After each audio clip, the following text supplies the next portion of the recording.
여러분, 하나님의 언약이 있다고 해서 인생길에 비바람이 불지 않는 것은 아닙니다. 언약이 있고 언약을 잡고 살아도 비도 오고 바람도 붑니다. 때로는 태풍도 옵니다.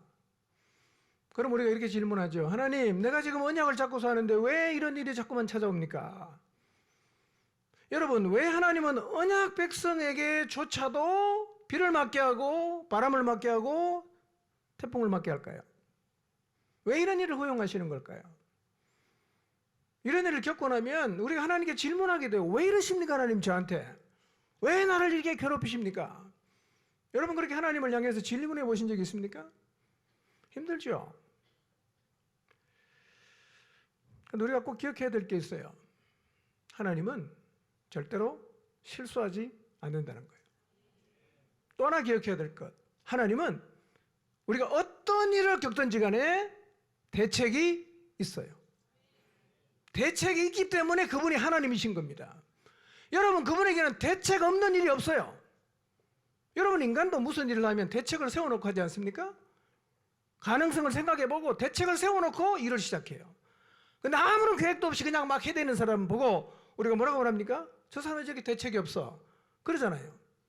여러분, 과연 하나님이 아무런 대책도 안 세우고 우리 인생 가운데 뭔가를 행하시겠습니까? 그럴 리가 없어요. 그분은 우리 인생 가운데 어떤 일을 허락하시든지 간에 그분은 다 뭘 갖고 있다? 대책을 갖고 계세요. 근데 그 대책이 뭔지는 잘 몰라요, 우리가요. 그래서 우리는 하나님을 믿어야 되는 거예요. 그분은 대책을 갖고 있어요. 뭔지는 잘 몰라. 그러나 우리가 하나님을 믿어드려야 되는 거예요. 여러분, 지금 여러분이 겪고 있는 일에도 하나님은 다 대책을 갖고 있습니다. 문제 앞에서 하나님이 없는 사람처럼 절망하지 마시고 하나님을 믿으시기를 바랍니다. 자, 그럼 하나님 왜 우리 인생에 우리가 힘들어하는 이런 비를 보내시고 바람을 불게 하시고 태풍을 주실까요? 제가 분명히 말씀드릴 수 있습니다. 문제는, 태풍은 우리에게 유익을 가져다 줍니다. 어떤 유익을 가져다 줄까요? 여러분, 우리의 삶에 찾아오는 힘겨운 문제, 고난, 부족함, 결핍, 그리고 태풍, 이런 문제는요, 어떤 유익을 가져다 주느냐 하면 우리를 하나님 앞에 무릎을 꿇게 합니다. 여러분, 문제 앞에 섰을 때, 태풍 앞에 섰을 때 그때 꿇는 무릎은요 절대로 상투적이지 않습니다. 그리고 종교적이지 않아요. 절박하게 무릎을 꿇는 거예요. 여러분, 문제의 크기에 따라 우리의 간절함의 차이가 날 수도 있지만 어떤 인간도 문제 앞에 서면 절대로 상투적으로 기도하는 게 아니라 진실된 마음으로 기도하고 그 문제 앞에서 하나님, 나를 좀 보여주십시오, 자기를 보여달라고 기도를 해요. 그렇기 때문에 여러분, 문제는 우리를 힘들게 하는 게 맞습니다. 힘듭니다. 때로는 잠도 못 자고요, 밥도 못 먹고 그렇습니다. 그러나 인생 전체를 놓고 보면 문제는 확실한 축복이에요. 여러분, 인생에 문제가 너무 없어서 하나님을 필요로 하지 않게 되는 건 축복이 아니라 그건 재앙입니다. 여러분, 문제가 우리를 간절하게 하나님 앞에 무릎을 꿇게 하기 때문에 여러분, 문제는 진짜 복입니다. 복. 그러니까 여러분이 인생을 살다가 비바람 태풍이 불면 마음이 힘들지만 겸손하게 하나님 앞에 무릎을 꿇고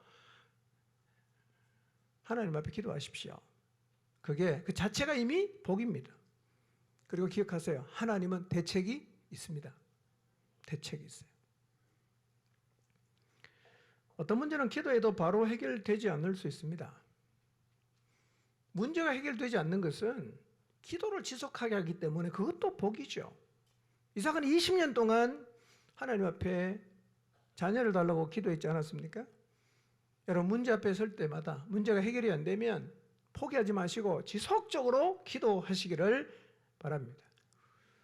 비바람 태풍이 가져다주는 두 번째 유익이 있어요. 그게 뭐냐면 우리의 인격과 태도와 삶의 자세를 바꿔요.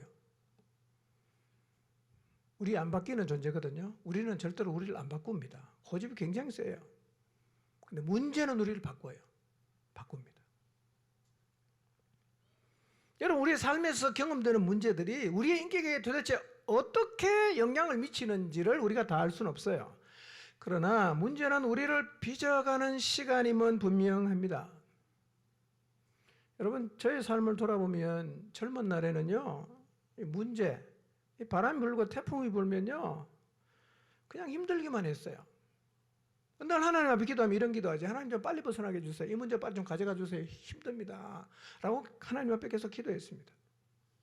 근데 제가 인생을 살면서 문제를 통해서 나를 빚어가시는 하나님을 경험하게 됐어요. 이 하나님을 경험하면서 저는 이제 문제가 생기면 오히려 하나님을 기대하게 됐어요.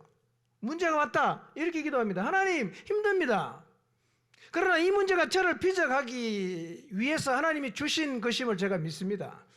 이 과정을 지나가면 제가 더 아름답게 빚어질 것이기에 하나님, 제가 감당하며 가겠습니다.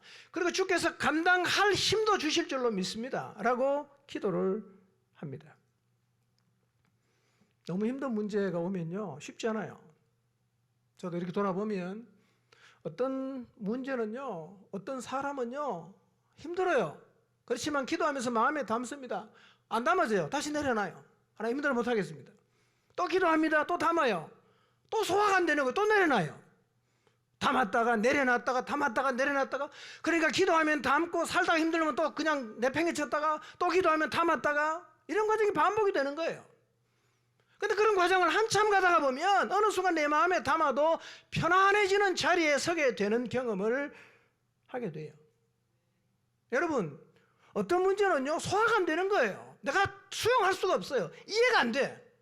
정말 상종하기 싫어요. 근데 내가 해결을 해야 되잖아. 감당해야 되잖아. 담아요. 한번 내 마음속에 담아봅니다. 힘들거든요. 열나거든요. 다시 내려놔요. 또 기도합니다. 또 담아요. 또 힘들어 또 내려놔요. 이게 반복되는 거예요. 저만 그렇겠어요? 여러분 안 그렇겠어요? 인생 살다 보면 태풍 불면요, 그 참 수용하기 어렵습니다. 담았다가 내려놨다가 담았다가 내려놨다가, 그게 어떤 과정일까요? 내 마음이 좁은 이 마음이 자꾸 넓어지는 과정이에요. 그런 과정을 지나서 이 문제가 내 인격을 빚고요, 내 삶의 자세를 바꾸고 삶의 태도를 교정시킨단 말이에요. 그 문제는 뭐예요? 축복입니다. 진짜 문제를 복으로 받으시기를 바랍니다. 최근에 문제 앞에 선 가정들이 보여서 마음이 아프지만, 문제를 통해서 우리를 만들어 가시는 하나님을 믿기에 이 문제를 잘 감당할 수 있기를 기도하고 있습니다. 이런저런 문제 앞에 서신 분들 힘내시기를 바랍니다. 지난 시간 우리는 야곱과 에서가 장자권을 거래하는 현장을 살펴보았습니다. 그리고 장자의 명분을 가벼이 여기는 것이 얼마나 심각한 어리석음인지를 확인했습니다. 에서가 참 어리석잖아요. 망령되지 않습니까? 근데 그게 에서 얘기인 줄 알았는데 자세히 보니까 우리 얘기잖아요. 우리는 인생을 살다가 영적인 가치를 얼마나 쉽게 생각합니까? 하나님의 말씀 조금 힘들면, 조금 손해보면 말씀을 집어 던지지 않습니까? 이게 에서와 똑같은 거예요. 눈에 보이는 걸 잡겠다고 영원한 것을 쉽게 내던져버리고 가벼이 여기는 이 망령된 행실을 에서뿐만 아니라 우리도 똑같이 하고 있단 말이에요. 이게 얼마나 치명적이에요. 저는 이 말씀 묵상할 때마다 계속 반복되는 생각이에요. 아브라함의 하나님, 이삭의 하나님, 에서의 하나님이 될 수도 있었어요. 근데 에서가 빠졌어요. 누가 하나님입니까? 야곱의 하나님이에요. 여러분, 이 에서의 모습이 우리의 미래가 되지 않도록 우리는 영적인 가치를 정말 중요하게 여기며 살아야 합니다. 너무 하찮은 것 때문에 말씀을 집어 던지지 마시기를 바랍니다. 너무 아무것도 아닌 눈에 보이는 거 잡겠다고 영적인 가치를 쉽게 포기하지 마시기를 바랍니다. 그게 망령된 거예요. 진짜 바보 같은 거예요. 여러분, 인생이 죽음으로 끝납니까? 우리 다 하나님 앞에 설 거예요. 그때 피눈물 흘리며 후회할 수도 있습니다. 영적 가치 중요하게 여기십시오. 하나님 말씀 함부로 대하지 마십시오. 오늘은 약속의 땅을 떠나려는 이삭을 찾아가셔서 언약의 땅에 머무르게 하시고, 그런 이삭을 지켜주는 하나님의 일하심을 통해서 언약의 자리에 머무르는 것이 얼마나 중요한 일인가를 좀 생각해 보도록 하겠습니다. 1절을 보겠습니다. 시작. 아브라함 때에 첫 흉년이 들었더니 그 땅에 또 흉년이 들매 이삭이 그랄로 가서 블레셋 왕 아비멜렉에 이르렀더니 아브라함 때 첫 흉년이 들었어요. 근데 이삭 때 또 흉년이 들었습니다. 사람 사는 세상에 흉년은 언제라도 찾아옵니다. 그래서 흉년은 누구도 만날 수 있는 것입니다. 여러분 혹시 여러분의 삶에 흉년이 찾아왔습니까? 열심히 노력했지만 아무런 열매도 없고 거둘 것도 없는 흉년이 찾아왔습니까? 우리가 이런 흉년을 겪으면 이렇게 생각하죠. 왜 나만 이렇게 하나님이 힘들게 하시는가? 그렇게 생각합니다. 그러니까 여러분, 흉년은 나만 당하는 게 아니에요. 모든 사람에게 다 찾아옵니다. 저 인생도 돌아보면 흉년이 적잖게 찾아왔어요. 그러니까 흉년이 들면 어떻게 해야 됩니까? 흉년이 들면. 흉년이 오는 게 문제가 아니라 흉년을 어떻게 대하느냐가 더 중요합니다. 여러분, 이삭에게는 수많은 소도 있고 양도 있고 가축이 있지 않습니까? 흉년이 들면 어떡하죠? 가축 먹을 게 없으면 가축 다 잃어버릴 수도 있어요. 근데 그 땅을 떠나려고 하니까 이건 또 하나님 주신 약속의 땅이잖아. 왜 떠나기도 곤란해. 있기도 힘들고 떠나기도 힘들어. 어느 쪽으로는 속 시원하게 이게 옳다라고 결정할 수 없는 이것이 바로 흉년이 찾아왔을 때 우리가 하게 되는 고뇌란 말이에요. 이렇게 갈 수도 없고 저쪽으로 갈 수도 없고 고민입니다. 우리도 인생에 흉년이 찾아올 때 이런 고뇌를 하죠. 약속의 땅을 지킬 것인가? 아니면 믿음을 좀 보류하고 우선 살 길을 찾아 나설 것인가? 여러분은 지금까지 인생을 살면서 어떻게 하셨던가를 한번 돌아보시길 바랍니다. 흉년이 왔을 때 여러분 어떤 선택을 주로 하셨어요? 여러분 흉년 때 우리가 꼭 필요한 게 뭔지 아세요? 하나님의 언약을 잡는 믿음이에요. 믿음이 뭐냐? 하나님의 약속을 확실하게 붙잡는 게 믿음이에요. 여러분들 우리가 아무리 믿음이 좋다고 큰 소리 쳐도요, 흉년이 왔을 때 말씀 붙잡지 못하고 내려가면 그거다. 사실은 믿음이 없는 겁니다. 여러분. 그 땅에 사는 게 믿음입니다. 말씀의 자리에 머무는 게 믿음이에요. 여러분 룻기를 보면 엘리멜렉도요, 베들레헴에 흉년이 되는 거 어떡합니까? 모압으로 내려갔거든요. 자, 룻기 1장 1절 2절을 볼까요? 시작. 사사들이 치리하던 때 그 땅에 흉년이 드니라. 유다 베들레헴의 한 사람이 그의 아내와 두 아들을 데리고 모압 지방에 가서 거류하였는데 그 사람의 이름은 엘리멜렉이요 그의 아내의 이름은 나오미요 그의 두 아들의 이름은 말론과 기련이니 유다 베들레헴 에브랏 사람이더라. 그들이 모압 지방에 들어가서 거기 살더니 네, 떡집인 베들레헴에 흉년이 들었습니다. 엘리멜렉의 가족은 그 땅을 버리고 모압 땅으로 갔습니다. 이게 흉년이 들었을 때 가장 쉽게 할 수 있는 일이에요. 먹을 게 없으면 먹을 것이 있는 땅으로 가면 되잖아요. 곡식이 떨어지면 곡식이 있는 데로 가면 되잖아. 이게 흉년이 들 때 인간들이 가장 쉽게 선택할 수 있는 방법입니다. 우리는 어쩌면 지나가는 세월 동안 인생을 살면서 흉년이 오면 미련 없이 그냥 애굽으로 가면서 살아왔을 수 있습니다. 근데 흉년이 온다고 약속의 땅을 떠나는 게 잘하는 겁니까? 그게 최선일까요? 우리는 흉년이 찾아왔을 때 언약의 자리를 떠나지 않도록 주의해야 됩니다. 믿음이 뭐냐? 언약의 자리에 머무는 거죠. 여러분 믿음은 가장하게 뭔가를 막 이렇게 해대는 게 아니라 사실은 믿음은요, 약속의 땅에 계속 머물러 있는 게 믿음이에요. 우리가 만약에 약속의 땅을 떠나가면 아무리 치열하게 살아도 의미가 없습니다. 그건 믿음이 아니에요. 믿음이 뭐냐? 그 땅을 지키는 겁니다. 그 땅에 머무는 거예요. 이삭이 어떡합니까? 이삭도 흉년이 오니까 애굽으로 가는 거예요. 애굽으로 가기로 마음을 딱 먹고 내려가다가 그랄에 도착했습니다. 그랄은 가나안 제일 남쪽 지역입니다. 조금만 더 내려가면 애굽이에요. 근데 사실은 아브라함도 흉년에 들어서 어디로 갔습니까? 애굽으로 갔거든요. 이게 인간의 한계입니다. 믿음이 없을 때 우리는 이런 선택을 할 수밖에 없습니다. 지금 여러분이 믿음이 없으면 흉년 들면 다 애굽으로 가게 돼 있어요. 나는 뭐 교회 나오는 거 잠깐 멈추고 우선 먹고 살아야 되겠다. 그래서 교회를 떠날 수도 있어요. 이게 가장 손쉬운 방법이죠. 하나님 그걸 원하지 않는다는 거죠. 자, 2절을 한번 볼까요? 2절 시작. 여호와께서 이삭에게 나타나 이르시되 애굽으로 내려가지 말고 내가 내게 지시하는 땅에 거주하라. 네. 자, 흉년하면 힘들죠. 예, 고뇌. 인간이 흉년에 오면 믿음을 지킬 건가 먹고 살 건가 이걸 가지고 막 고민을 하는데 이런 인간의 고뇌를 하나님이 모르겠어요? 다 알지요. 뭘 보기를 원하실까요? 하나님 우리에게. 이런 흉년의 때 하나님 우리에게 뭘 보기를 원하실까요? 이삭도 그냥 미련 없이 애굽으로 내려갑니다. 그때 2절을 다시 보세요. 여호와께서 어떻게 합니까? 이삭에게 나타나셨어요. 찾아가신 거예요. 뭐라고 말씀하십니까? 이삭아, 애굽으로 내려가지 마라 이거예요. 애굽으로 내려가지 마라.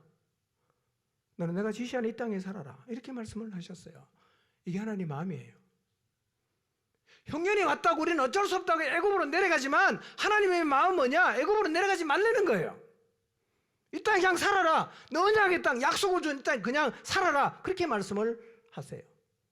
그런데 하나님이 그랄에 와 있는 이삭에게 나타나서 애굽으로 내려가지 말라고 말하는 걸 보니까 지금 그랄에 와 있는 이삭의 최종 목적지가 어디라는 걸 알 수 있어요? 애굽이라는 거예요. 하나님이 아시는 거예요. 출발했어요. 어디로 가려고 하는지를 하나님이 아시죠?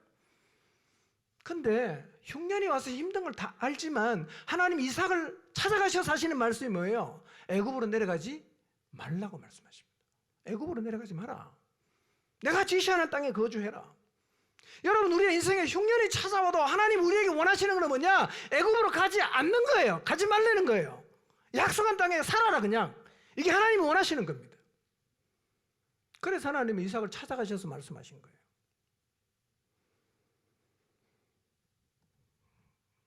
인간의 언약을 하시는 하나님은 특히 언약을 준 당사자인 인간에게 관심이 많습니다. 늘 지켜봐요. 그래서 그 땅에서 언약을 이루어 가야 되는 이삭이 흉년이 왔다고 애굽으로 내려가려고 하니까 하나님이 바로 찾아가시는 거예요. 뭐라고 말씀하십니까? 애굽으로 내려가지 말아라. 어디 살아라? 여기 살아라. 이 땅에, 이 가나안 땅에 살아라. 그렇게 말씀하세요. 여러분 하나님은 약속을 붙잡고 사는 우리도요. 우리가 연약해서 언약의 땅을 떠나게 되면 찾아오셔서 똑같이 말씀하십니다. 이 땅 떠나지 마라. 애굽으로 가지 마라. 세상으로 가지 마라. 여기 살아라. 그렇게 말씀하세요. 여러분 혹시 흉년에 와서 애굽으로 내려가기로 마음먹은 분 계십니까? 하나님 말씀을 기억하십시오. 하나님은 애굽으로 가지 말라고 말씀하십니다. 약속한 땅에 머물러라고 말씀하십니다. 여러분 약속을 붙잡고 약속의 땅을 고수하시기를 바랍니다. 그것이 하나님이 원하시는 거예요. 자, 3절 4절 보겠습니다. 읽습니다. 시작. 이 땅에 거류하면 내가 너와 함께 있어 내게 복을 주고 내가 이 모든 땅을 너와 내 자손에게 주리라. 내가 내 아버지 아브라함에게 맹세한 것을 이루어 내 자손을 하늘의 별과 같이 번성하게 하며 이 모든 땅을 내 자손에게 주리니 내 자손으로 말미암아 천하 만민이 복을 받으리라. 자, 하나님 그러면 흉년이 와서 살기 위해서 애굽으로 내려가는데 와서 가지 마라 그러잖아. 그럼 하나님의 대책은 뭡니까? 거기서 죽으라는 얘기입니까? 흉년에 가축도 먹어야 되고 사람도 먹어야 되는데 아니 흉년을 피해서 먹고 살 수 있는 대로 가겠다는데 하나님이 나타나서 애굽으로 내려가지 말라고 하면 대책을 세워줘야 될 거 아니에요. 하나님의 대책이 뭡니까? 그게 이거란 말이에요. 그게 대책이에요. 뭐라고 말씀하십니까 하나님이? 이 땅에 거류하면 내가 너와 함께 있겠다 이렇게 말씀하십니다. 이 땅에 거류하면 내가 너와 함께 있겠다. 조건입니다. 이 땅에 거류하면 너와 함께 있겠다. 여러분 우리가 약속의 땅에 있으면 하나님이 함께 하십니다. 여러분 하나님 함께 하신다는 얘기가 매우 우리는 상투적인 얘기로 들릴 수 있어요. 그거 뭐 다 아는 건데 그게 뭐 별로 감동이 안 올 수 있어요. 근데 여러분 하나님 함께 하는 것은 진짜 대단한 것입니다. 함께 하면 뭐가 있어요? 보호가 있지 않겠어요? 함께 하면 인도가 있지 않겠어요? 함께 하면 책임지지 않겠습니까? 여러분 곁에 재벌이 만약에 같이 있다고 생각해보세요. 같이 가고 있어요. 우리 인생에 문제가 생기면 그 사람이 책임 안 지겠어요? 하나님이 함께 하신다는 얘기는 내가 네 보호해준다, 내가 너 인도한다, 너 책임지겠다, 이런 얘기란 말이에요. 그래서 최고의 복이 뭡니까? 임마누엘의 복이에요. 하나님이 우리와 함께 계시다. 이 복을 우리가 이미 받지 않았습니까? 여러분 구약성경 읽어보십시오. 여호사밧에게, 다윗 같은 사람에게 하나님이 함께 하셨다. 이건요 굉장히 놀라운 것이었어요. 함께하면 의미가 뭐냐? 함께하면 강성한 거예요. 함께하면 전쟁에 이겨요. 함께하면 부유해져요. 함께하면 장성하는 거예요. 생각해 보십시오. 세상을 창조하신 하나님이 함께하는 것보다 더 큰 복이 있겠어요? 여러분 하나님이 함께한다는 복을 쉽게 생각하지 마시기를 바랍니다. 사무엘 5장 10절 한번 볼까요? 읽습니다. 시작. 만군의 하나님 여호와께서 함께 계시니 다윗이 점점 강성하여 가니라. 예. 다윗이 어떻게 강성해져 갑니까? 하나님이 함께 계시니까. 저는 여러분 모두가 하나님과 함께 계시는 복을 받기를 바랍니다. 함께하면 뒤는 따라오는 거예요. 함께하면 따라와요. 다윗의 본성 다 뭐예요? 함께함이에요. 함께함. 시편 51편 11절 볼까요? 시작. 나를 주 앞에서 쫓아내지 마시며 주의 성령을 내게서 거두지 마소서. 하나님과 함께함의 그 축복을 다윗은 너무 잘 알고 있잖아요. 그 바세바를 범한 다음에 다윗이 너무 괴로워하면서 하나님 앞에 기도할 때 그가 가장 두려운 게 뭔지 아세요? 51편 11절 말씀 그대로입니다. 나를 주님 앞에서 쫓아내지 마십시오. 주님의 성령을 내게서 거두어 가지 마십시오. 이게 다윗이 가장 두려운 거예요. 왜냐하면 그는 함께함의 축복이 뭔지를 알고 있기 때문에 하나님이 떠난다. 이것은 자기 인생이 끝났다는 걸 의미한다는 걸 너무 잘 알고 있어요. 하나님이 없으면 누가 보장해야 됩니까? 자기가 보장해야 돼요. 하나님이 없으면 누가 인도해야 됩니까? 자기가 다 자기 인생 책임져야 되지 않습니까? 그래서 다윗은요, 하나님에게서 멀어지는 것, 하나님이 성령을 거두어 가시는 것을 가장 두려워했어요. 그런데 하나님께서 이삭에게 나타나서 하신 약속이 뭡니까? 애굽으로 가지 마라. 그러면서 하시는 말씀이 대책이 뭐예요? 내가 너와 함께 할게. 다른 말로 뭐예요? 내가 책임질게. 나 믿어. 그 얘기입니다. 여러분 하나님 함께 하심을 믿으시기 바랍니다. 하나님 함께 하심. 저 사실 늘 기도합니다. 하나님과 함께함의 결과를 보는 삶을 살게 해 주십시오. 이게 논리가 아니라 진짜 함께 살아간 삶은 결과가 있단 말이에요. 강성함, 번성케 하시고 강하게 하시고 이게 다 뭐예요? 함께함의 결과란 말이에요. 그러니까 하나님 나와 함께 한다고 아무리 떠들어도 소용없어요. 뭐가 따라와야 됩니까? 함께하면 결과가 따라와야 돼요. 여러분 모두의 삶 가운데 하나님이 함께 하심의 결과가 뒤따르게 되시기를 바랍니다. 그렇게 살아야 돼요. 여러분 하나님 함께 한다는 게 그만큼 대단한 겁니다. 둘째 복은 뭐예요? 둘째, 내가 이 땅에 거류하면 내가 너와 함께 있고, 그 다음 뭐라고 말씀하십니까? 내게 복을 준다. 복을 준다. 여러분 약속의 땅에 거류하면 복을 주겠다고 약속하십니다. 복이 뭘까요? 다 주겠다는 겁니다. 다 준다. 돈도 주고 뭐 하여튼 다 주겠다는 거예요. 그리고 계속 약속하십니다. 땅 주겠다. 모든 땅을 주겠다. 가나안 땅 너한테 주겠다. 이건 어떤 의미일까요? 지경을 넓혀주겠다. 또 무슨 약속하십니까? 후손에 대한 약속을 하세요. 너희 후손을 통해 천한 만민이 복을 받게 하겠다. 여러분 이삭의 후손을 통해 천한 만민이 복을 받는데 그 후손이 누굽니까? 복수가 아니고 단수입니다. 예수님입니다. 그래서 마태복음 1장의 족보는 예수님이 아브라함과 이삭의 후손이라는 걸 보여주는 거죠. 약속의 성취를 보여주는 겁니다.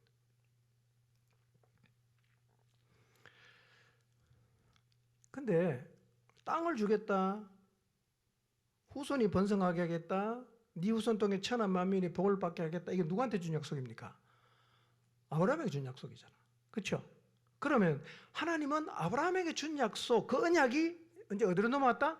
너한테도 하겠다 이거죠. 언약이 계승된 것을 확인시켜 주시는 것입니다. 여러분 생각해 보세요. 약속의 땅에 머물면 약속을 이루어 주겠다. 너무 당연한 얘기 아닙니까?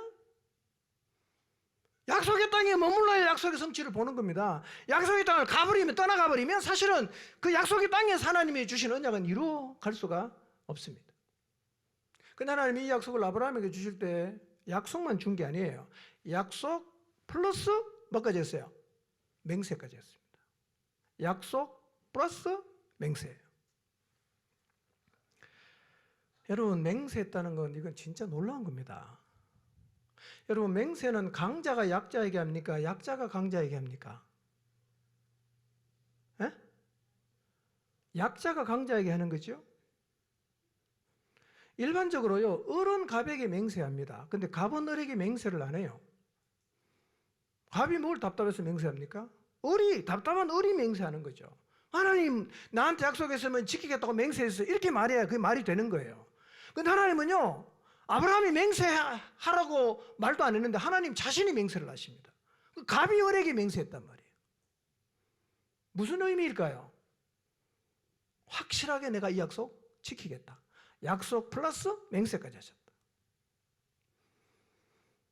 여러분 예를 들어 보면 돈을 빌리는 사람은 빌려주시면 제가 꼭 갚겠습니다. 맹세합니다. 이렇게 말하죠. 그렇죠? 근데 빌려주는 사람이 맹세합니까? 빌려주는 사람 맹세할 필요가 없어요. 그럼에도 불구하고 강자인 하나님이 갑이 되는 하나님이 어린 우리에게 약속하시고 뭐까지 했다? 맹세까지 했다. 확실하게 약속 이루어 주겠다. 그 얘기입니다.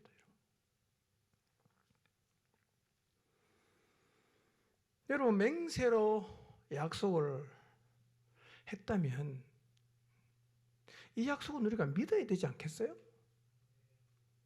이만큼 확실하게 주시면 우리가 하나님 약속을 좀 믿어야 되지 않겠어요? 우리는 어떻게 하고 있을까요? 흉년이 왔을 때 애굽으로 내려가려고 하니까 하나님이 찾아가서 이삭에게 야 애굽으로 가지 마라 이 땅에 머물러라 그렇게 말씀하시고 3절 4절 5절에서 확실하게 약속을 줬잖아요. 그럼 이삭이 이제 어떻게 해야 되죠? 하나님 말씀 지켜야 되는데요. 우리는 이렇게 하나님이 맹세까지 해줘도 우리 인생에 흉년이 찾아오면 애굽으로 가버립니다. 지금도 똑같아요. 힘들면 약속을 내팽개친단 말이에요. 우리가 약한 존재입니다. 여러분 기억하십시오. 언약은 약속의 땅에 거류해야 받을 수가 있다는 사실을 잊지 마시기를 바랍니다. 여러분 약속의 땅 떠나지 마시기 바랍니다. 믿음으로 하나님 약속을 잡으시기 바랍니다. 그런데 하나님 왜 이삭에게 이렇게 놀라운 약속을 주실까요? 5절입니다. 읽습니다. 시작. 이는 아브라함이 내 말을 순종하고 내 명령과 내 계명과 내 율례와 내 법도를 지켰음이라 하시니라. 왜 하나님 아브라함에게 주신 그 약속을 다시 재확인시켜 주시고 언약을 계승합니까? 아브라함 때문입니다. 아브라함 때문에. 이렇게 말하죠. 이는 아브라함이 내 말을 순종하고 내 명령과 내 계명과 내 율례와 내 법도를 지켰기 때문이다.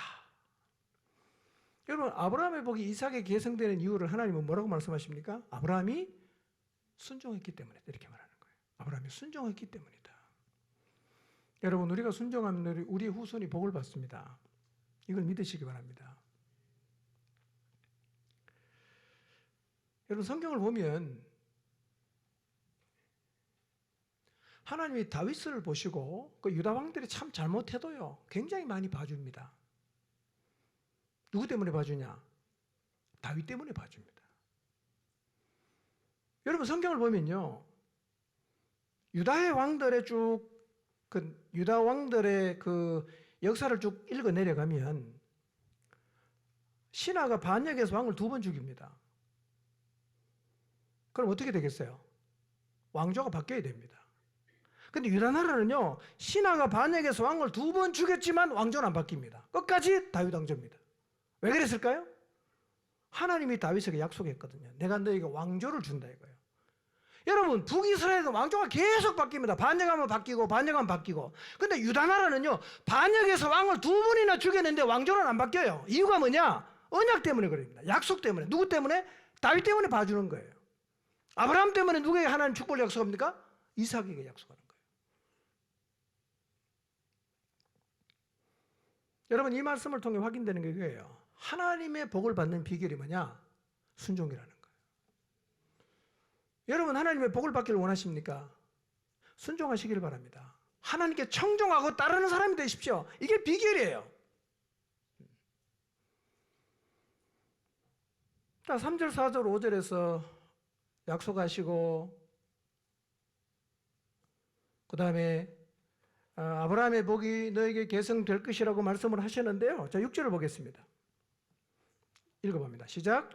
이삭이 그랄에 거주하였더니 자, 흉년 때문에 애굽으로 내려가는 이삭에게 여호와께서 나타났죠. 뭐라고 말씀하십니까? 애굽으로 내려가지 말라. 이 땅에 살아라. 그랬죠? 그 다음에 하나님의 대책을 쭉 설명해 줬죠. 약속을 다시 얘기해 줬어요. 이삭이 어떻게 해야 될까요? 이삭이. 그러니까 원래 보엘라 헤로이에 살다가 애굽으로 가려고 지금 그랄까지 왔잖아. 근데 하나님이 애굽으로 내려가지 말라고 하고 약속을 쭉 주셨으면 어디로 가야 되죠? 다시 원래 자리로 돌아가야 되잖아. 보엘라 헤로이로. 그렇죠? 근데 지금 이삭은 어디 살고 있어요? 그랄에 계속 살고 있어요.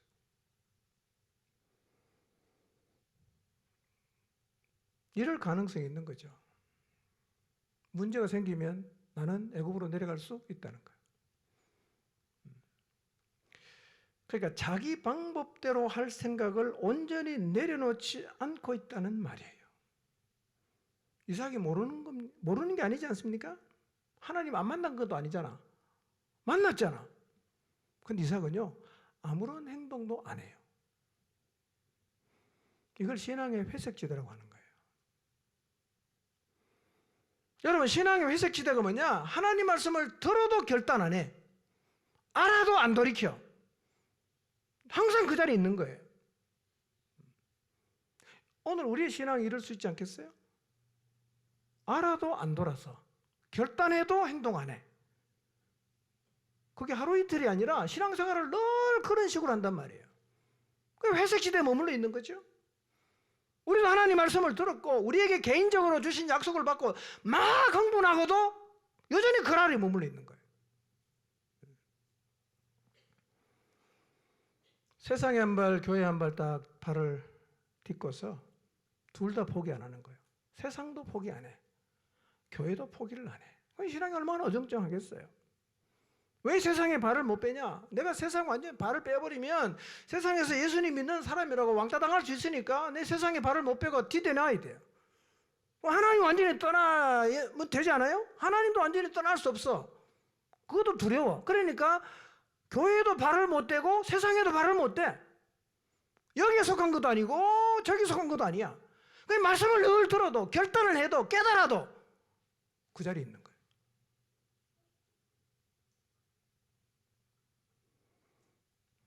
여러분, 태도를 정하십시오. 태도를 정하십시오.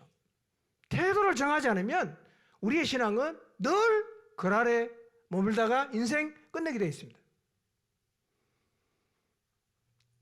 행동하십시오. 결단했으면 돌아서십시오. 하나님 말씀하셨으면 순종하십시오. 그래야 우리의 신앙이 하나님을 경험하는 자리로 나가게 되는 거예요. 고개는 끄덕끄덕해. 안다 그래. 아무런 행동이 없는 거예요. 똑같아. 수년째 그렇게 산단 말이에요. 누가요? 이삭이 그렇게 사는 거예요. 근데 이삭의 모습이 우리의 모습이란 말이에요. 오늘날 신앙의 회색지대에 서서 이것도 아니고 저것도 아닌 어정쩡한 모습으로 신앙생활을 하는 사람이 적지 않지 않습니까? 이게 여러분일 수도 있어요. 7절입니다.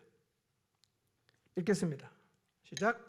그곳 사람들이 그의 아내에 대하여 물으매 그가 말하기를 그는 내 누이라 하였으니 리브가는 보기에 아리따움으로 그곳 백성이 리브가로 말미암아 자기를 죽일까 하여 그는 내 아내라 하기를 두려워함이었더라. 자, 이삭이 그랄에 오래 지금 이제 거주하고 있습니다. 그랄 사람들이 리브가를 보면서 자꾸 물어요. 누구냐고 이 사람? 무슨 관계냐고? 나이는 몇 살이냐고? 계속 물어요. 왜 물었을까요? 이뻐서 물은 거예요.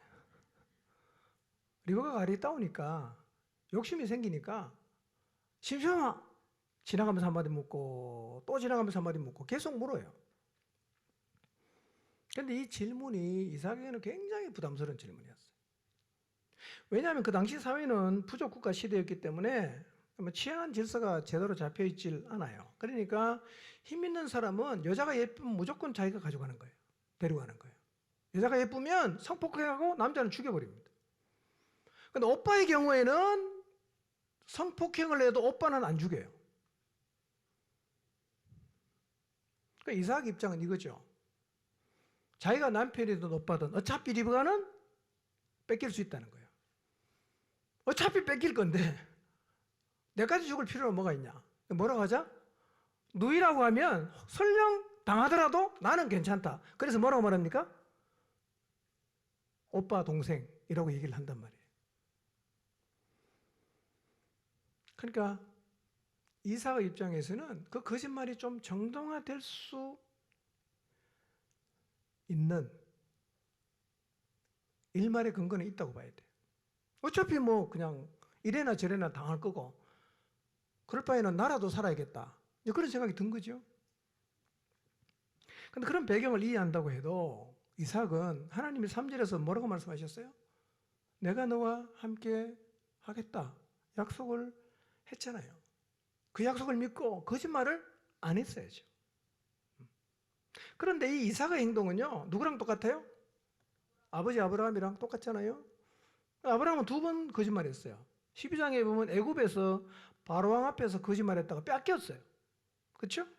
그 다음에 20장에서는 그랄에 와서 뺏겼어요. 이삭은 다행히 뺏기진 않았는데 아브라함은 2번이나 뺏겼잖아. 그런데 20장에서 이 그랄 땅에 와서 아브라함이 거짓말한 거는요, 그때는 하나님으로부터 이삭을 낳겠다는 언약을 받은 후에 그런 일을 했기 때문에 이건 사실은 좀 심각한 문제였습니다. 이삭은 몇 번 거짓말합니까? 50% 줄었잖아. 신앙이 대를 물려가면서 그래도 성숙해 가고 있다는 의미입니다. 자, 우리는 이 사건을 통해서 2가지 교훈을 얻습니다. 하나는 인간에게 두려움의 문제는 매우 심각한 문제라는 거예요. 두려움의 문제. 두려움 때문에 거짓말한 이삭의 이 행동은 오늘 우리의 삶에서도 충분히 반복될 수 있습니다. 여러분 지금 여러분의 마음이 지금 두려움에 휩싸여 있지 않습니까? 마음에 노력하고 노력을 해도 해결되지 않는 두려움이 여러분의 마음을 떠나지 않고 있는 것은 아닙니까? 여러분 우리의 마음에 두려움이 들으면 모든 걸 쳐다봐도 다 두렵습니다. 자녀를 봐도 두렵고 남편 봐도 두렵고 미래 생각해도 두렵고 다 두려운 거예요. 이 두려움의 문제를 극복을 못하면 이삭의 실수는 우리의 삶에서도 계속 반복될 수밖에 없습니다. 여러분 하나님을 믿고 당당하시기를 바랍니다. 하나님을 믿으세요. 하나님 우리 인생 책임지시는 분입니다. 아멘입니까? 하나님 여러분 인생 책임져요. 미래가 불확실해 보일 때마다 하나님 약속을 붙드시길 바랍니다. 성령, 우리 안에 계신 성령이 우리를 진리 가운데로 인도하세요. 진리 가운데로 인도하십니다. 이 사실 잊지 마시길 바랍니다. 또 하나 삶에서 일어나는 문제는 매번 새로운 문제가 아니라 같은 문제의 반복이라는 거예요. 여러분 아브라함에 들었던 흉년이 이삭 때도 들죠? 아브라함이 거짓말했던데 이삭도 거짓말하죠? 반복입니다. 반복. 오늘 우리도 마찬가지입니다. 우리 인생에도 문제는 반복입니다. 날마다 새로운 게 찾아오는 게 아니고요. 이미 있던 게 반복해서 왔다 갔다 하는 거예요. 여러분이 하나님께 드리는 기도의 내용을 한번 보십시오.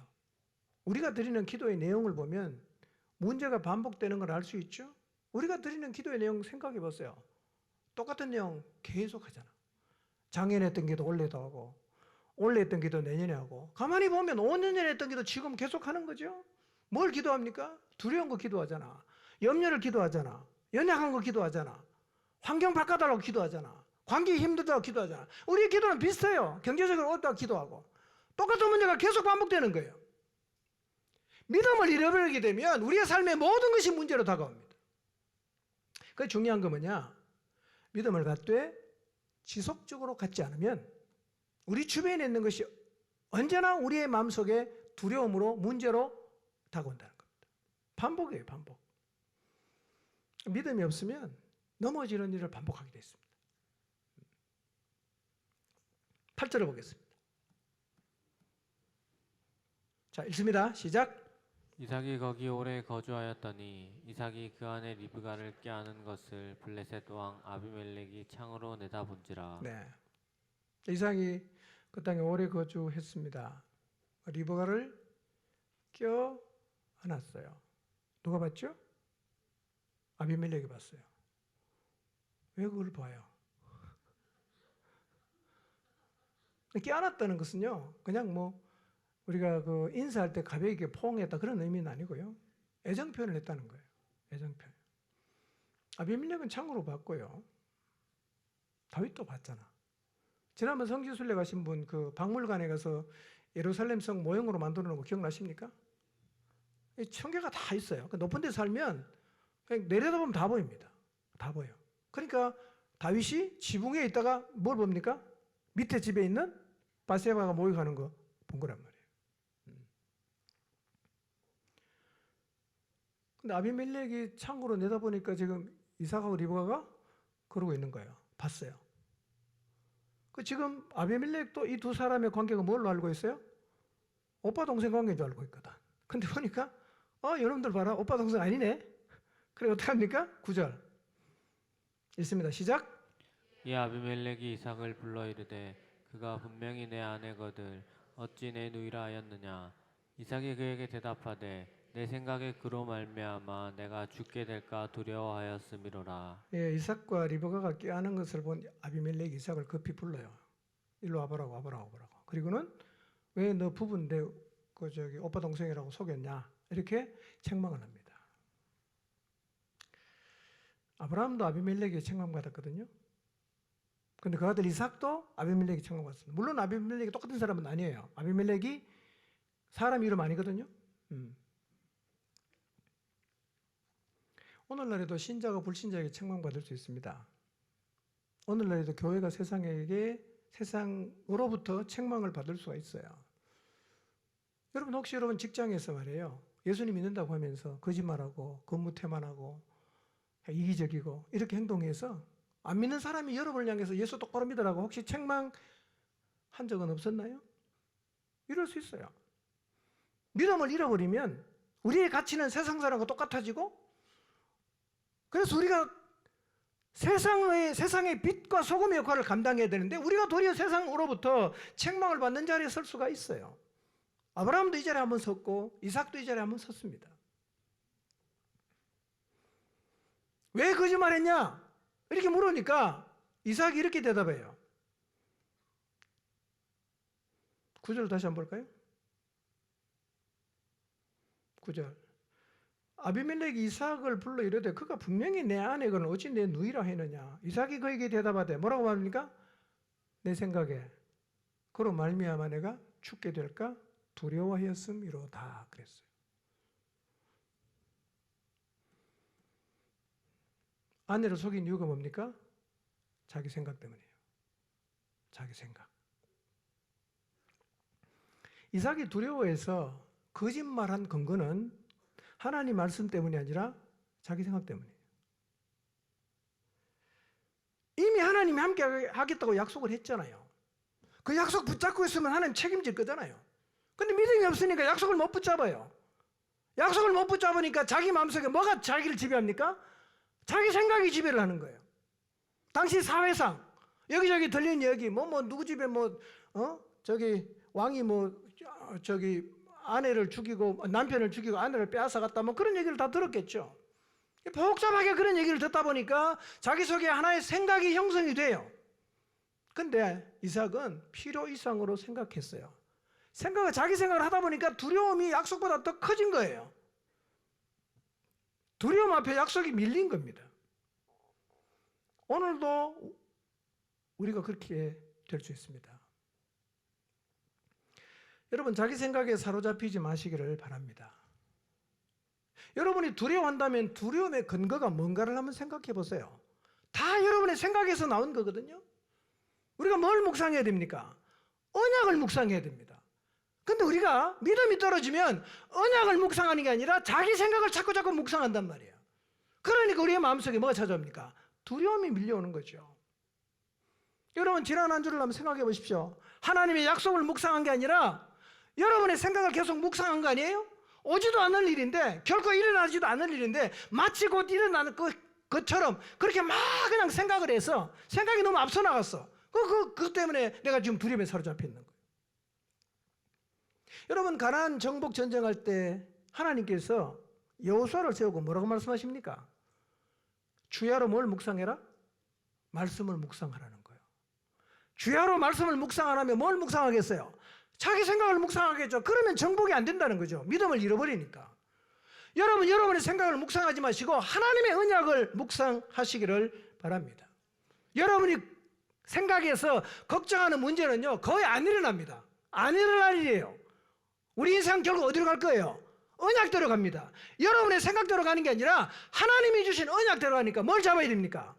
언약을 잡았어요. 결국 일로 갈 건데 왜 그렇게 두려워하고 왜 그렇게 절망하고 왜 그렇게 호들갑을 떠냐 말이에요. 믿음이 없으니 그런 거예요. 우리 인생은 결국 어디로 간다? 언약대로 갑니다. 뭘 잡아야 돼요?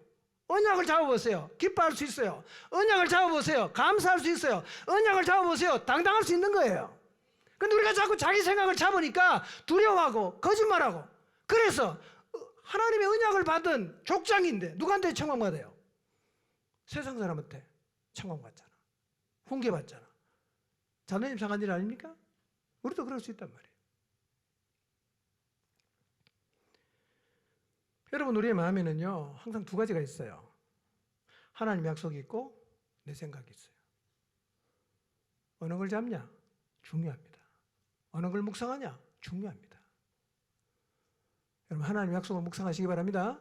여러분 몇 주 전에 제가 하나님 우리에게 주신 언약을 적어보라고 했죠. 보셨어요? 네, 아무데나 적지 마시고 여러분 늘 들고 다니는 책 맨 앞에 표지에다가 적든지 맨 뒤에 적든지 펴면 딱 볼 수 있도록 적어놓았어요. 그걸 계속 묵상하세요. 잡생각이 들어오고 여러분의 생각이 강해져서 자꾸 두려워지고 여러분의 생각을 생각하면 불안해질 때마다 그 약속을 다시 묵상하시길 바랍니다. 여러분 하나님께서 여호수아를 불러서 여러분 정복전쟁 얼마나 부담이 많고 두려워요. 그래서 하나님 뭘 부탁합니까? 주야로 말씀 묵상해라. 두려워하지 마라. 강하고 담대해라. 여러분 언약의 말씀 묵상하면 강할 수 있어요. 언약의 말씀 묵상하면 담대할 수 있습니다. 그런데 이 말씀을 놓아버리고 자기 생각에 사로잡히면요 우리는 그냥 절망하고 주저앉게 되어 있습니다. 두려움에 사로잡히게 되어 있다는 거예요. 여러분의 생각을 버리시기 바랍니다. 뭘 묵상해야 돼요? 언약의 말씀을 묵상하십시오. 그리고 언약의 말씀을 믿음으로 받으시길 바랍니다. 10절 11절 봅니다. 읽습니다. 시작. 아비멜렉이 이르되 내가 어찌 우리에게 이렇게 행하였느냐. 백성 중 하나가 내 아내와 동침할 뻔하였도다. 내가 죄를 우리에게 입혔음이라. 아비멜렉이 이 모든 백성에게 명하여 이르되 이 사람이나 그의 아내를 범하는 자는 죽이리라 하였더라. 네. 아비멜렉이 이삭을 책망하죠. 내가 어찌 우리에게 이렇게 행했냐. 내 백성 중 하나가 내 아내와 동침할 뻔했다. 내가 우리에게 죄를 입혔으리라. 자, 이 말은 지금 백성 중에 누군가가 리브가를 노리고 있다는 얘기입니다. 여러분 생각해 보세요. 고대 사회는 이쁜 여자는 힘 있는 사람 막 잡아가거든요. 그 리브가가 이뻤잖아. 근데 이삭과 리브가는 부부가 아니잖아.